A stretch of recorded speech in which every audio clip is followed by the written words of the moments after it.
ఈ దుస్తున్న ఇప్పి మఫ్టీలో వచ్చి నేను ఈ రోజు ఉద్యమానికి చేసింది అసలు నేను రాజీనామా చేసేటప్పుడు ఇంత స్పందన ఉంటుందని నేను అసలు కలలో కూడా ఊహించలేదు. ఏదో కొంతమందికి కనీసం మా డిపార్ట్మెంట్ లోనన్నా స్ఫూర్తి వస్తుందేమో, స్టూడెంట్స్ ని శాంతియుత ర్యాలీని అనుమతించి లాఠీ చార్జ్ చేయకుండా ఫైరింగ్ జరుగుతుందేమో అన్న అనుమానంతో నేను ఈ రోజు మీరు ఆగేలా లేరు. మీ ఆవేశం చూస్తుంటే మీరు ఎక్కడ ఆగేలా లేరు. మీ ర్యాలీలు మీరు చేసేటట్టుగా ఉన్నారు. తెలంగాణ మొత్తం 144 సెక్షన్ విధించబడింది.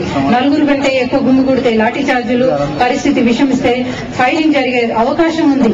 ఎక్కడ రక్తపాతాన్ని చూడాల్సి వస్తుందో అని మనస్తాపంతో ఒక పోలీస్ డిపార్ట్మెంట్ లో నా తెలంగాణ ప్రజల్ని అణిచివేస్తూ ఉంటే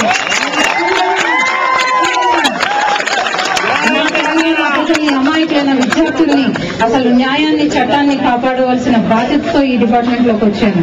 అలాంటిది గుండాల్ని ఉగ్రవాదుల్ని పొలిటికల్ ఇంటర్ఫరెన్స్ వల్ల వదిలేయాల్సి రావడం ఏంటి? అమాయకులైన విద్యార్థుల్ని అక్రమంగా కేసులు పెట్టి వాళ్ళని హింసించడం ఏంటి అనే ఒక మానసిక సంఘర్షణలోంచి తీవ్ర మనస్తాపం చెంది నేను రాజీనామా చేశాను. నా రాజీనామా ఒక ఉద్యమానికి స్ఫూర్తిగా నిలవాలని కోరుకున్నాను. పోలీస్ డిపార్ట్మెంట్ లో సంస్కరణలు రావాలనుకున్నాను. ప్రభుత్వ వైఖరి లోపట, వాళ్ళ ఆలోచన లోపట మార్పు రావాలని కోరుకున్నాను. నేను కోరుకున్న లక్ష్యాలన్నీ నెరవేరినట్టుగా అనిపిస్తుంది. స్ఫూర్తి నేను అనుకున్న దానికంటే ఎక్కువే వచ్చింది. మా పోలీస్ డిపార్ట్మెంట్ లో కూడా కొంచెం థింకింగ్ అనేది స్టార్ట్ అయిపోయింది. ప్రభుత్వ వైఖరిలో కూడా ఈ రోజు కేంద్ర రాష్ట్ర ప్రభుత్వాలు ఎనలేని గొప్ప పని చేశాయి. మన తెలంగాణ మీద ఎన్ని ఏళ్లుగా రాని స్పష్టమైన ప్రకటన ఈ రోజు ఇచ్చింది. ఇంకా ఏ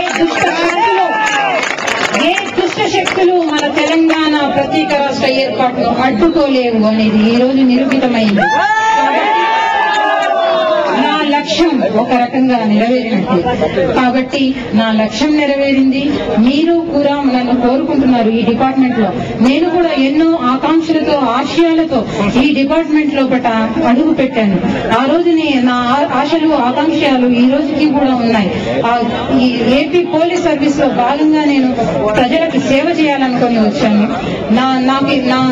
నా నుంచి మీరు ఏ రకమైన సేవలు ఆశిస్తే నేను ఆ రకమైన సేవలే చేస్తాను. ఈ రోజు నా మీద విమర్శలు వస్తున్నాయి. నేను హెల్త్ బాలేక, నాకు ఆరోగ్యపరమైన సమస్యలుండి నేను దీనికి రాజీనామా చేశానని, ఏదో నాకు నా పై అధికారులతో పడగనో ఏదో విషయంలో రాజీనామా చేశానంటున్నారు. అవన్నీ తప్పు. నేను ఇప్పటివరకు నన్ను నేను ప్రూవ్ చేసుకున్నాను. వరంగల్లో ప్రాక్టికల్ ట్రైనింగ్ చేశాను, గ్రేహమ్స్ లో చేశాను, మెదక్లో చేశాను. నేనంటే ఏంటో నేను ప్రూవ్ చేసుకున్నాను. ఎప్పుడు నేను పరిస్థితులతో రాజీ పడలేదు. ఎప్పుడు న్యాయానికి, చట్టానికి కట్టుబడి పనిచేశాను. నేను నిజాయితీగా పనిచేశాను. నేను గుండెల మీద చేసుకొని చెప్పగలుగుతున్నాను. దానికి సంరక్షణగా నేను ఎంతో ఒత్తిడి కూడా లోబడి పనిచేశాను. అది మాత్రం నేను ఇక్కడ మీకు చెప్పదలుచుకున్నాను.